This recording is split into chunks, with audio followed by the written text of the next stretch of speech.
you guys in a rather unique format. Typically, and some of you already know this because as juniors you attended our college night that we host in the fall to try to give you the latest information on college admissions, et cetera, et cetera. There's a lot of information that we cover. So what we're going to do today is go through probably a little more of an abbreviated version of our presentation that we would normally do with some updated information. We've provided some handouts to you that we'll reference during this talk. And certainly we're being recorded today so that this can be shared with the other seniors, the other AICE seniors, and the other AICE English Lit classes. So I guess we will just get started. All right, so we're talking about college admissions. And the first and most important thing is going to be, what are the colleges looking for? What are they going to consider in their admissions decision? And as you can see here, there are several that will be looked at. Their strength of schedule. All right, so what classes have you taken throughout high school? We provided for you your transcript today, and that's going to show you all the way back to when you started earning high school credits, what level of coursework you've attempted. What is it? Is it honors level, AICE, dual enrolled? So certainly the classes that you've taken are very important, and we know that all of you in this room have certainly taken probably the most challenging courses that were available here on our campus since you've been a part of the AICE program. The second thing they're going to consider are their SAT and ACT scores. Certainly there are going to be some schools that are going to become test optional this year, which means they might not look at SAT and ACT, or they might not look at it as much as they normally would given the pandemic and your limitations in terms of testing that started last March. But not all of them. Some of them are still operating as they have every year, and they're still considering ACT and SAT with the same level of seriousness as they have in the past. It just varies. So that's one thing I want to make sure that if you understand anything from this talk, know that it can vary based on the school that you're applying to. So what's very important is that you know where you want to go, or a few places, colleges, universities that you would like to attend, you know what their policies are and what they're requiring. But certainly this is, generally speaking, what they're going to consider. And I want to add that the SAT and ACT scores, there is a difference between test optional and test blind. Very few schools are actually test blind. Test blind means that when they look at their applications, it doesn't matter if they will not look at a score at all. And that really puts you on an even playing field as anyone else, regardless of test scores. If it's test optional though, you're going to submit your application, but another student might submit their application with a 30 ACT or a 1400 SAT. They're still going to be comparing you to that student who submitted their test scores. Okay, so understand the difference between test blind and test optional. Also, the SAT for the test scores, all of the Florida State University System schools, they still require the SAT and ACT scores. So they are not test optional. So UWF, UF, FSU, all of those schools, UCF, USF, all of them still require SAT and ACT. And in some of the blogs that come out about testing and accountability, I've noticed that there has been some push for institutions like the College Board to have schools sign agreements that say we are test blind, as Ms. Messer just referenced. And some of them have been willing and some of them have not, and whether or not that's a binding agreement, I really think we don't know. So there's a lot, there's always, to me, there's a lot of things in our college admissions process that we can't with 100% certainty know and understand. And like everything else, it seems like this year, this process to me has even more unknowns than it has in the past. And so you just have to push forward, and we're all going to do our best, and we will support you in this process to apply to colleges. GPA, certainly the grades that you've made in those classes that you've taken. Typically, most schools are going to look at your weighted GPA. And fortunately for you all, you've taken a lot of 4.5 and 5.0 classes, so you know that GPA that's reported that is weighted. Now, There are schools, and certainly in our state university system, that will recalculate your GPA. So it's not just what you see on the front of your transcript, you see a GPA.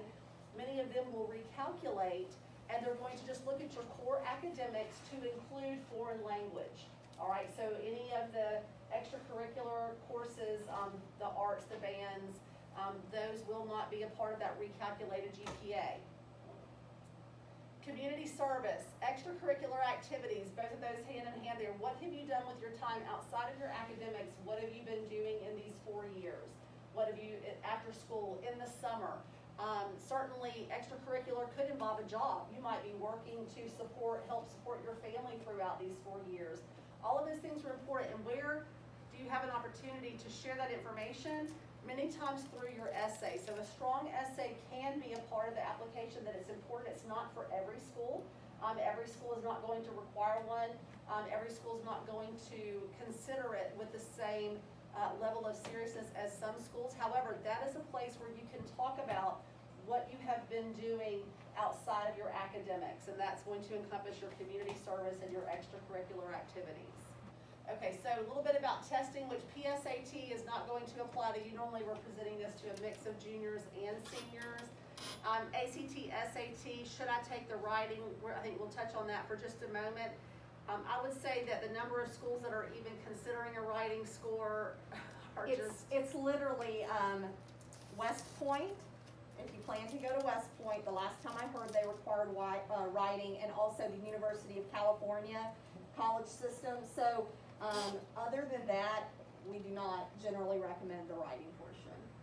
An SAT subject test. So whenever you sign up for the SAT, you might have noticed that there was an option for subject tests, which those are subject-specific 1-hour tests where you can show your knowledge in a specific area. I think there are some 20-something different subjects that are tested on SAT subject tests, but you really only need to do that if you have a school requesting it. And again, that's going to be a limited, I can't think right now, I'm trying to think. Ivy League schools Right. will typically Right. require, they're not even requiring it. They like to see a subject test for those Ivy League schools. And that might be an opportunity for you to really show your proficiency in a certain area like biology, mathematics, foreign language. Yes. So, And if you're interested, or if you're looking at a school that mentions that they like to see subject tests, or they would like for you to submit some, we do have prep guides for the SAT subject test in the ACE office. Of course, we also have prep guides for the regular SAT as well as for the ACT. So if you need any of those handouts and things, we didn't bring them all down here because we weren't going to haul them down, but if you need them, come by the office. They also have those in main guidance as well. So sign up to take the ACT or SAT as soon as possible. There are multiple dates. Those companies have both added test dates this fall. We want you to, if you have not taken both of them, I mean, we recommend that you attempt the ACT at least once and the SAT. Why? They're very different tests. One, I think, very distinct difference is that the SAT gives you more time per question. So I hear a lot of students say on the ACT, I just ran out of time. But on the SAT, I felt like I had the time to answer the questions. Well, there's a reason why. Now, that doesn't mean that necessarily the SAT is easier than the ACT because the content varies, the formats, all of that is different. So to give yourself a shot at both tests, I think is very important to see, because you might lend yourself to perform better on one than the other, and you don't know which one until you try them both. Again, schools will continue taking those scores for money, or their merit scholarships, or even, I think even this year there are some extensions on admission decisions because of the limitations on testing in the spring, that schools are allowing you to submit those scores later than they normally do. But I would say if you have a score when you're going through the application process, go ahead and send it in, and you can relate that you are going to have another score coming if you're registered to take one of these fall tests. Again, which test should I take? As we recommend both. How many times? Again, there's not a limit. So if you've taken them multiple times, don't think that you're going to be penalized by attempting them more. I think the limit is 13 for the SAT, but I'm pretty sure that we've never had anyone even get close to 13. Your fee waivers, yes. So for most of you in this room, if you took the PSAT last year as a junior with us here at Bay or at another Bay District school, you were entered under the waiver program, which means you should already have waivers waiting in your College Board account. If you have not logged into your College Board account, or you have not attempted to link to your PSAT scores, it's worth your while to do it, because those waivers are digital and they're already there. And you get you get 4. ACT. That's ACT, sorry. SAT, you get 2 for the SAT, but you can get waivers also for the subject test. So I think there are 2 more for the subject test, and you need to take that as well. If you don't have it in your account, or if you did not take the PSAT with us last year, or if you need an ACT waiver, you can reach out to Ms. Messer or come by the office and we can get you one of those. Subject test, I've already addressed that. Pearson next, all right. So the registration deadlines, make sure you're looking, they're really being much more lenient about registration deadlines this fall. I mean, I think that it's still open even for the October testing for a few more days. The online practice, as I mentioned, we have prep in the office, but the online practice is so helpful, especially through Khan Academy for your SAT prep, in that you will have tested, it's adaptive to your information that's been submitted. So your PSAT scores go in, if you take the SAT, that information will go in. It's going to personalize for you in terms of a study plan. If you do a waiver to register for the ACT, last time we heard from ACT, you got Kaplan test prep for free. So when you register and use that waiver, you can get free test prep through. It usually costs, I think, a couple of $100. And again, don't wait for your test scores to arrive to apply. We recommend that you go ahead and send those. As a matter of fact, when you register, especially where you guys are now senior year, I would say go ahead and put some schools in when you're registering in terms of where the scores you want to. Don't, in the game of, let me just protect this score, I'm not sure I want to send this score. What can happen is, if they're not sent and you have to send them later, you have to pay for them, which of course there are some waiver options there too, but it just becomes another step you have to think about later in the process. So if you're signing it right now, and you know right now you're going to apply to West Florida, USF, Miami, go ahead and put those in for the scores to be sent, so you don't have to think about that again. And schools consistently say they only care about the best score. So they're not worried about, like, oh, I sent this one and it was 1 point lower than my best. They're only going to look at your best. So it does not hurt you in any way to go ahead and send the scores when you're registering.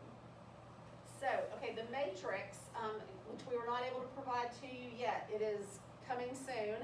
The private university matrix is saying what the matrix, as it is, it's kind of a comprehensive picture of what each school is looking for in a student. It gives you average SAT, ACT scores for the admitted students for the fall of 2020. So students who are freshmen right now at FSU, for example, their average GPA, their average ACT, SAT score, those types of things. So when we get that information, we will send it to you digitally. The next page has some of the numbers from last year, and I have to tell you that it probably has not changed very much at all. Normally the changes are very slight, but you can see, for example, for the average GPA for a student who was accepted to Florida, who's attending the University of Florida right now, a 4.3 to a 4.6, of course that is weighted. The average SAT, a 14.10, and the average ACT, 30 to a 33, that's that mid-range for the students. So when students are asked, we get the question all the time, what's a good ACT score, what's a good SAT score? Well, it depends. It depends on where you really want to go. If you're interested in applying to the University of West Florida, you really want to go to Pensacola, that's a place that you see yourself attending college, the average ACT score there is a 25. So if you're just a few points below, a few points above, and you're right there around the average score for students who are accepted to that university. And remember, for UF and FSU, this is recalculated. So it's weighted and recalculated, because you will have to complete the SSAR, the self-reported student academic record, and when you do that, you're only reporting your core courses. So bands, PEs, arts, unless it's an ACE art or ACE PE, those don't count into this GPA. So I think UCF and UWF are taking it straight from the transcript.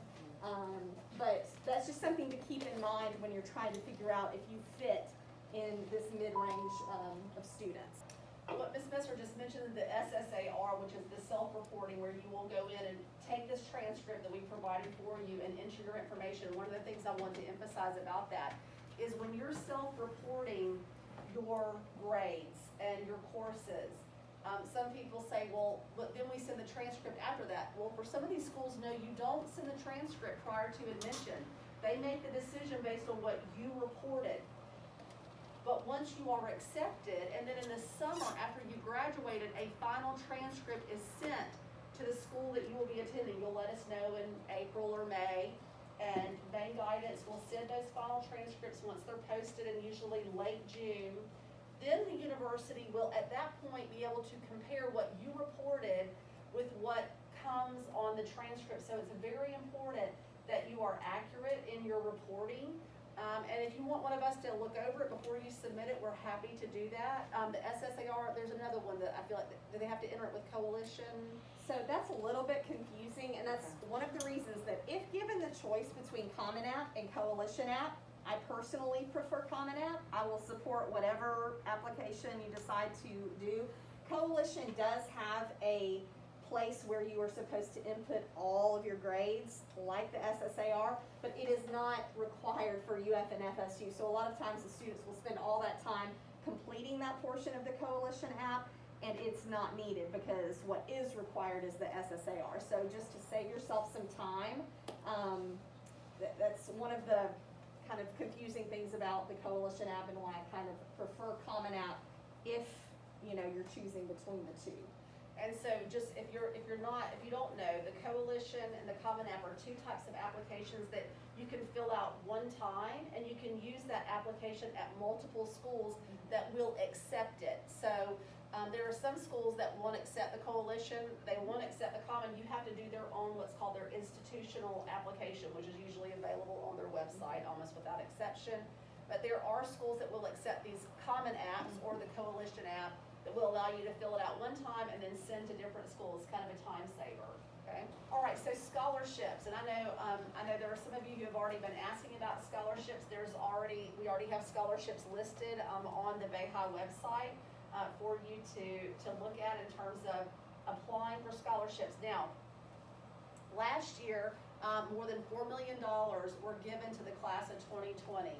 So that's a phenomenal amount of money, and that includes 20% from Bright Futures, 4% from community and other scholarship programs, 76% from the college or university merit and need-based scholarships. So you can see the majority of the money for college is going to come from the university or college that you attend next year. And there are lots of ways for you to access that. For Gulf Coast students, we're going to have a big push for you to do the application for Gulf Coast honor scholarships. There are foundation scholarships, those of you attending there. If you're attending another university or college, we're happy to help you navigate that financial aid process. Sometimes you're offered a merit-based scholarship without doing anything. Once you apply, once you're accepted, then you receive a package where they're offering you those scholarships. But the ones that we house here at Bay that come through BayHi and through the AICE office through Ms. Messer are our community-based scholarships. And they're not big, typically. However, $1,000 here or $500 there certainly can be very helpful as you're moving into your freshman year in college. And that website, is that, Ms. Besser, is that the best place, or? I will send the link to the AICE Senior Remind so that you have it. It's a Google Doc. I don't think that what's on the website is linked to the doc. Okay. So I'll post it on social media as well. But like I said, it is a Google Doc, so you can continue to refer back to it throughout the year so that you can be updated on scholarship opportunities. All right, so for students who are going to attend public schools here in Florida, the Bright Future Scholarship certainly is just an absolute blessing for our students who are able to earn it. And if you're earning your AICE diploma, if you already know you've earned your AICE diploma or the points necessary, then you've automatically qualified as long as you turn in your 100 community service hours, which is why we provided this sheet, which is a sheet for you to record those hours. And you can go all the way back to the summer before the 9th grade.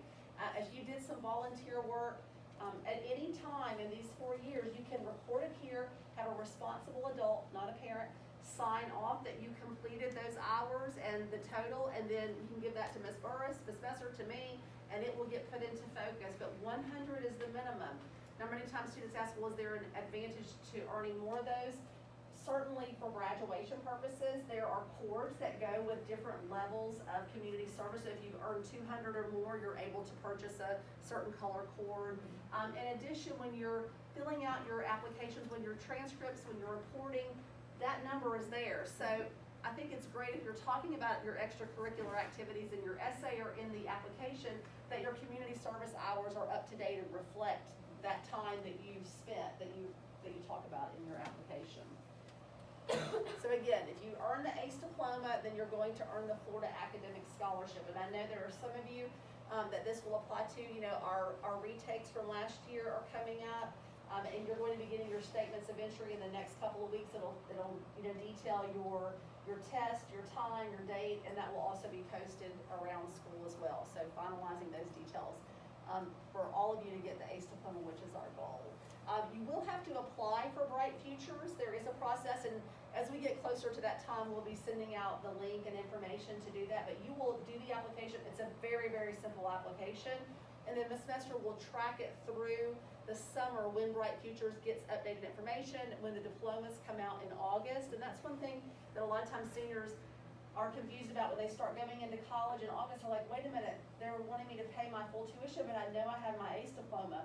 Well, Cambridge releases those AICE diplomas usually around the 11th of August, and when they do that, they automatically notify Bright Futures, and Bright Futures updates you to the academic status. So you might have a bill from your university or college saying you owe blah blah tuition, and then in a couple of days when your diploma becomes final and Bright Futures is updated, that number drops to nothing, you know. So that's very exciting, but you have to know that that happens usually the second week of August. And after that first year, you won't have that issue again. They will know that you qualify for Florida Academic Scholarship as long as you keep your GPA up and everything. The delay will not occur. So just a reminder about how you get your AICE diploma with the 1 math and science, 1 from the languages, 1 from arts and humanities, 3 from any area and global perspectives, 7 total points required. If you have any questions about your progress, I mean, Ms. Messer keeps a beautiful spreadsheet where we are tracking where you are and how you're doing in that. And if you want to know details, specifically email her, email me, come by and see us. Okay, so resumes and transcripts. Now there are going to be some applications that ask for a resume. They want to know in kind of a snapshot version what you've been doing with your time during high school. When you are asking for a recommendation from a teacher or from one of us, we ask that you give us that 1-page resume, just of what you've been doing and what your honors, what are your awards, what sports did you play, what leadership positions did you hold, what have you been doing with your time outside of your academics, in a kind of a 1-page shot, so that whenever we write a letter of recommendation or a teacher does for you, they can put details in there they may not even know. But if you provide that for them, that allows them to make that letter more personable for you. And if you're not sure about a resume, you can Google resume template just to get an idea of how to set it up. Trust me, you will need this in the future, whether it's for a job or for a scholarship, or some college admissions will require a resume. So go ahead and get it done, and if you need somebody to review it, we're happy to do that for you. For your transcripts, at the point where you need to send them, your Bayhigh transcript request typically goes through the main guidance office. Your Gulf Coast transcript has to be applied for through Gulf Coast online. We have I think a sheet in the office that explains how to do that. And then finally, your AICE transcripts, which actually come from Cambridge with your test scores, those will need to be sent to the school that you plan on attending so that you can get the college credit that comes from passing the exams. Typically, your AICE exam scores are not going to be a part of your admission decision, but they're a part of you earning all of that college credit that you have earned by passing the exams. But the school usually is going to want to have an official copy from Cambridge. It is going to be available online. I will also email it out to everyone towards April or so with directions of how to fill it out. You email it to Cambridge. It's not a detailed or very complicated application, but it does have to be done for you to get that credit. FAFSA. Okay, FAFSA, the free application for federal student aid.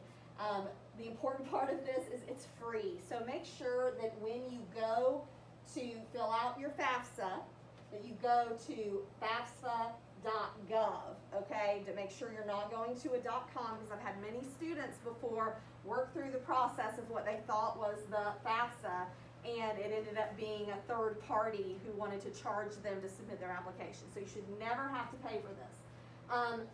Do you have to do a FAFSA? In many cases, even if you think that your family is not going to qualify for financial aid because of however much money your parents make or your household makes, you oftentimes will still need to do this for your college or university. A lot of times they will not release your financial aid package, what they're going to offer you, if you have not first completed this. So starting October 1st, you will be able to get with your parent or guardian to complete this process. It is a little bit confusing, I'm not gonna lie.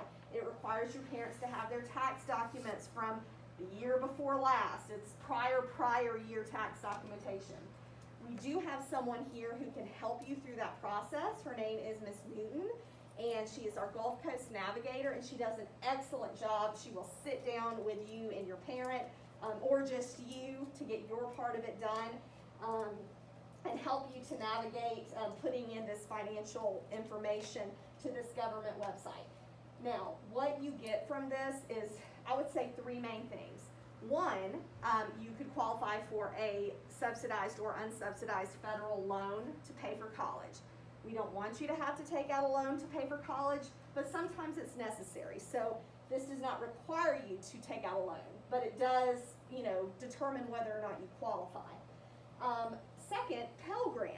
A grant is money that you do not have to pay back. So if your family qualifies financially, you might be able to get money, free money that you don't have to pay back to go to school, okay? So you have to do the FAFSA for that. The third thing, federal work study. You might want to get a job on your school's campus, maybe the school bookstore, the school cafe. You could work in, who knows, HR at the school. But they have positions that are federally funded that will pay you to do a job, but you have to have your FAFSA completed to be eligible for this work study. So that's another thing that sometimes students don't think about. Like, you might not qualify for a Pell Grant, but you might qualify to do work study on campus, which is often a very attractive option if you're going to be working through college. So timeliness matters. Many times you're going to see deadlines for these applications. They're going to say priority deadline, and then they will have another deadline after that for your application to a college or university. The priority deadline is the one that you must meet. And a lot of times priority tells us, well, maybe I'm okay with not being in the priority application pool, but the way that it typically works at our larger public universities and colleges and even private is that priority deadline is really is the only deadline. The second deadline that occurs later during the school year is one very, very, very few students are going to get accepted in that second application cycle. So if you want an acceptance, you need to meet the priority deadline. And for some of these schools, it's coming up October 15th, November 1st, so very important. Just make sure that you know those deadlines and that you're meeting them. One story I remember of a student a few years back, had a scholarship offer that was sent, but a form had to be completed to accept the scholarship from a university. And the student missed the deadline by one day and did not receive the scholarship, and it was several $100,000s. That would have just made a huge difference, but that one day they were not willing to budge on that deadline. I mean, that was the deadline. So very important that you're meeting those deadlines, and that once you've applied to university and college, you've been accepted, that you're monitoring your email. So like, for example, if you're accepted to FSU, you're going to need to be checking your emails to make sure that you're not missing any types of offers in terms of merit-based scholarships. And it's your FSU email. Yes. So most of these schools, when you're applying, you will be creating a student account with that school. And so you will need to be checking your FSU email account, your UWF email account, your Gator Mail. So just be aware that a lot of times they're not going to send something to your personal email. It will go to your specific student account that you started when you filled out the application. Another good reason to have a place for your username and passwords so that you can very easily access all these accounts, because of course it can get confusing. So just some various links that you can access for additional information. You know, one of the things that I know students start thinking about this college application process is, you know, well, what do I want to major in? If you've not already, some people have been, you know since you were in the 3rd grade that you wanted to major in this and become this occupation, but if you are still searching and you're wondering, and that's very normal, and actually once you get to college, the average college student changes their major, I think it's 5 times, which is probably a low, you know, it's probably on the low end, to be honest.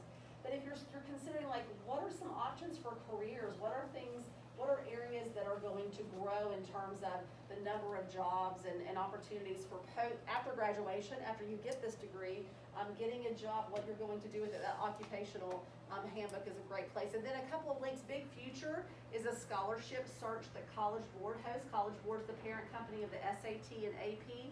Khan Academy, which I'm sure many of you are familiar with to do your test prep. And just some very Bright Futures website. You can Google these and certainly find them as well. But if you have questions about your individual process, your search, email Ms. Messer, email me. You know, you can come by the office. We are still meeting with students, and we want to help you with this process. But again, if you haven't started yet, now is the time. Today, start today, so that you have all of the opportunities next year, and you are able to choose the place that's best for you. Thank you for joining us as we navigate the college admissions process. If you have any questions, please email Mrs. Bland or Mrs. Messer.